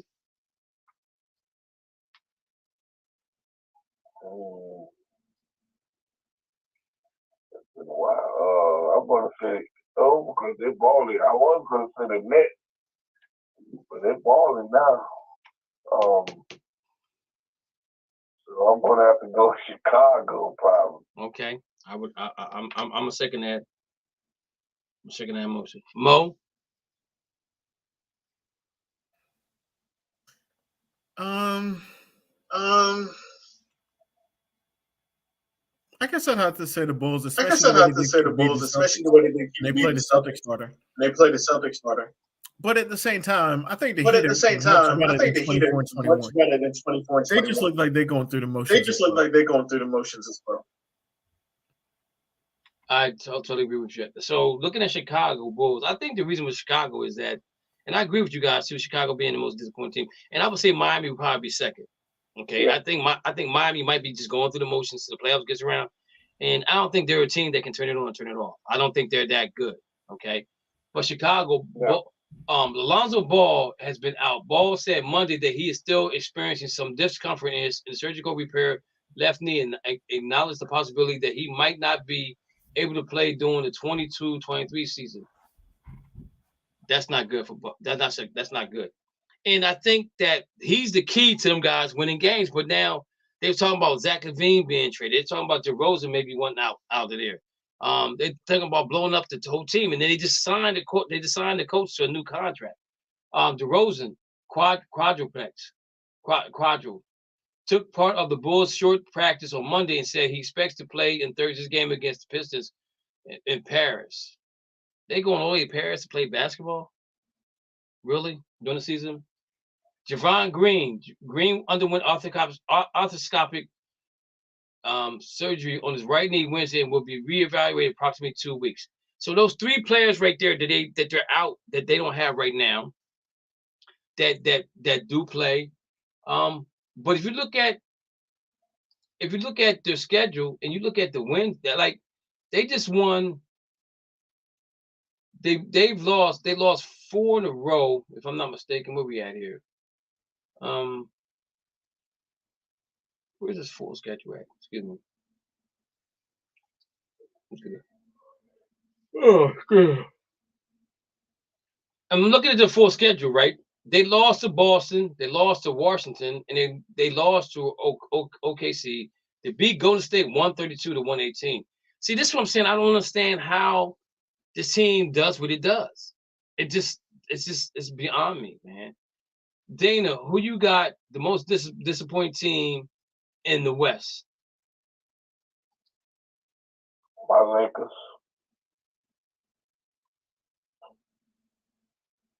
Oh, and why what were you expecting from the Lakers going forward? I mean, from last year to this year, what would you expect them to do? At least be deep. At least be decent. It's like they just, it's time to play. But then the second team I give it to is Golden State. Okay. So they kind of like the Nets. They kind of picking it up now. Okay. Mo, who you got out west? Most disappointing team? Man, it's 3 teams out there. It's the Phoenix Suns at 21 and 24, the Clippers at 23 and 22, but you gotta say the Warriors at 22 and 22. At least the Suns had some injuries. I mean, the Clippers always got injuries because Kawhi Leonard just don't want to play basketball no more. But the Warriors, I know Steph has been out, but y'all been bad when Steph is in. So that's just, I don't know what in the world is going on in the West right now. When who is it? It's the Thunder is 21 and 23 above the Suns in 11th place. That's just terrible for the Suns who were in first place last year. Make it make sense, man. Make it make sense.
I'm on mute.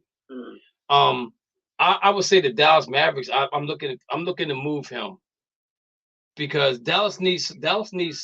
They're 24 and 21. They need somebody else to help score or facilitate the score. So if I'm Dallas, I'm calling Phoenix. I'm like, yo, what can I get for Chris Paul? Because at least you send him to a competitive team, and then you have to play against him anyway. But I think that's what's killing him right now. And Booker hasn't been healthy either. So I gotta say the Phoenix Suns to me are the most disappointing team, and I don't think that now after the All-Star break that team's gonna turn it on as much as they want to. I think you got a lot of teams out west where like the Clippers, them guys, nobody plays back-to-backs no more. But the thing about it is, if you don't play a back-to-back, and then you play the playoffs, they say, well, you don't play in the back-to-back in the playoffs, but you have not played enough games during the regular season to acclimate yourself to play in a 7-game series. So I don't think that's good for the Clippers as well. Dana. Go back to you, Dana. Dana, who is the most surprising team for you? Yes, sir. Who's the most surprising team for you in the East? In the East? Yes. The Boston Celtics. And why do you think the Boston Celtics is the most because all they went through with their coach and everything, it didn't break them up. It kind of made them stronger. Okay. Mo? Dallas picked it off in the end zone. I gotta say them Nets because they've had a total turnaround since Jock Vaughn became the coach. They actually look like they actually want to play basketball, which is scary. Very scary. I have to say I agree with Dana about the Celtics, but I think behind closed doors, is still coaching them behind closed doors. But I gotta see the Cleveland Cavaliers, man. I think that getting the Spider, them guys being young, vibrant. I mean, they playing basketball the way the game's supposed to be played. They up and down the court, they're running, they're doing all the good things. So I'm impressed with the excuse me. I'm impressed with the Cleveland Cavaliers. Out west, my most surprising team. We got about 2 minutes left. I'll make this real quick. I gotta say the Sacramento Kings. And I think it's coaching there. I think it's coaching with Sacramento Kings. I really do think that's coaching. Dana, who you got? I got the Memphis Grizzlies. Okay. Mo, who you got? I got the Thunder. 21 to 23. 21 to 23. And a lot of games too. Gillis Alexander. Playing. That coach has been playing. And if they get whatever his name is, and they get Chet back next year, having 2 7-foot unicorns. Kind of crazy. Yes, indeed, it definitely will be. All right, guys, we right at the door, knocking in at the 9 o'clock hour. And I appreciate everybody calling in, coming in, asking. I know somebody called early, and I'm hoping they would call back just to say hello or just whatever they was going to say, whatever. Hopefully they can call back again next week. But again, guys, thank you guys very much. I ain't gonna keep you long, man, because I know the game's on. I want to get to the game myself. I'm a little hungry. Basketball team didn't win today. Our point guard was sick. We only scored 6 points. It was 14 to 6, but it is what it is. We're teaching, not coaching right now. So it is what it is. So with that being said, guys, y'all have a good night. God bless. Be safe out there. And 2nd and 2, handoff goes to McCaffrey up the middle, finds a little room, lot more room, and he's off to the races.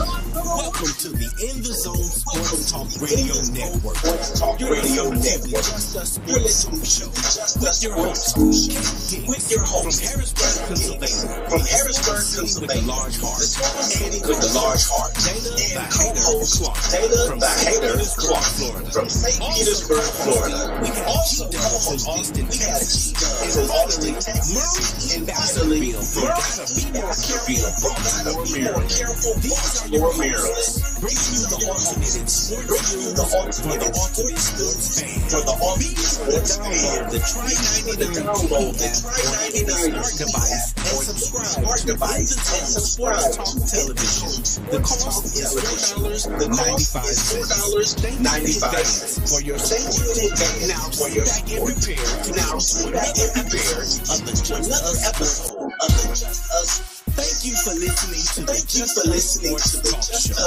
You have been entertained in the sports world by K-Diggs from Harrisburg, Pennsylvania, the sports league with the large heart, Dana the Hater Clark from St. Petersburg, Florida, from Austin, Texas, and Murray E. Baskerville from Gotta Be More Careful, Baltimore, Maryland. Remember, we throw stones and we do it in glass house. Make big time players and big time games. Stay ready. Be ready. You have been listening to an Sports Talk Radio production. Remember, you can hear us again on Saturday from 11 a.m. to 1 p.m. Eastern Standard Time. Be sure to download the Try 99 TV app on any smart device and subscribe to In the Zone Sports Talk Television. The cost is $4.95. Thank you in advance for your support.